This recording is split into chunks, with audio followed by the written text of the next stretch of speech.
Greetings once again, fellow Thesperados, and welcome to the Thespian Gamesmaster. Here to talk to you about role-playing and acting and all things Daggerheart. Today, we will be examining the domain of grace, and the 3 first-level abilities and spells that one might invest in, were one a bard or a rogue. Of course, there are many other channels on YouTube and elsewhere that delight in telling you how to min-max in combat, but the Thespian Gamesmaster is uninterested in such things.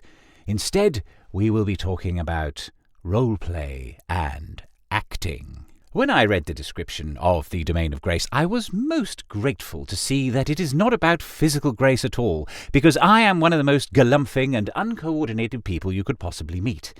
I couldn't dance a waltz to save my life, and if I was asked to walk a tightrope, then I would probably not only kill myself but crush people below as I fell. No, grace, we are told by the rulebook, offers us raw magnetism and power over language.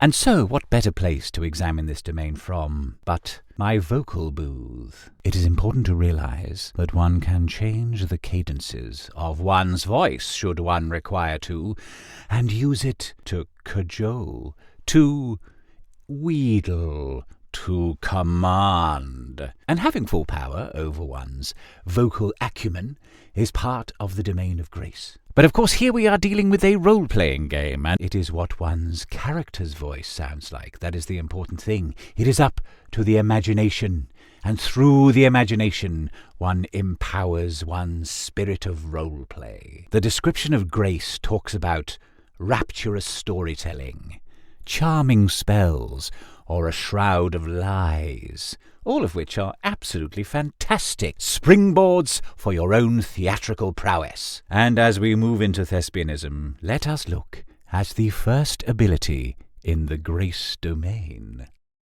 Deft, deceiver, the level 1 grace ability, allows one to spend a hope to gain advantage on a roll to trick or to deceive someone into believing a lie that one tells them. And of course we can lie about anything to anyone. And so this is an open field for role-playing and acting.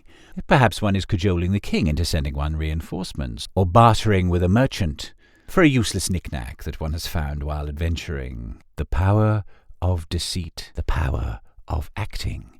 And in order to inhabit the deceiver, why not use the first person? Instead of saying, my character deceives the merchant and I make off with all his money, one might say, I look the merchant directly in the eye. Good sir, you and I both know that these cufflinks are the most valuable jewellery that you will see all week, and I suggest that you immediately supply me with sufficient funds for my modest needs, as I stay in the finest hotel that your little town has to offer. Thank you so much. A quick pair of heels is an excellent attribute should all things fail. Deft, deceiver. It is all role-playing. It is all acting. It is all deceiving. I therefore shall give this one 5 stars. The next skill that we shall look at is inspirational words. The description begins with the wonderful sentence, your speech is imbued with power. In this case, it is the power to do good, the power to benefit your allies with stress, hope, or hit point at your whim. It is the power of, say, a Henry V. Once more unto the breach, dear friends, I see you strain like greyhounds in the slips, and so on, as we inspire our allies to great heights, whilst standing quite far back. After all, bards aren't the best tanks, so let those guardians and warriors go to the front. What a beautiful skill. How perfect for role-playing that is. I shall give it 5 shiny stars. The final ability in the Grace domain is Enrapture, actually a spell, in which one makes a spellcasting roll and enraptures a target on a success. Their field of view closes to only you, and you drown out every other sound except that of your own voice. Once per rest, you can mark a stress to force your enraptured target to mark a stress too. But what does Enrapture look like? How does one study it? And that is where Calamity comes in. Now, as you can see, at present, Calamity is quite interested in me and the sound of my voice, however, is slightly quizzical. If, however, I produce a sausage, it all gets a bit different. The sound of everything is drowned out, except that of my voice. The sight of everything but the sausage is drowned out too. As long as I have sausages in my pocket, Calamity will continue to be enraptured by me and my sausages. And what I want you to do is to imagine that you, when you enrapture someone, have the power of the sausage. This will aid your roleplay. Calamity and I very much enjoy this spell, and so I think that we shall give it 5 stars.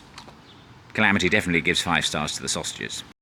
So there we have it, the domain of grace, the domain of the voice, the slippery, silver-tongued individual who gets their own way. And in order to do this, one needs simply act. What a lovely domain. If you've enjoyed this video and wish to like or subscribe, then please don't let me stand in your way. Next, we shall be looking at the domain of midnight. Well, it's quite dark in this booth, but I think it'll be darker still when we do that one.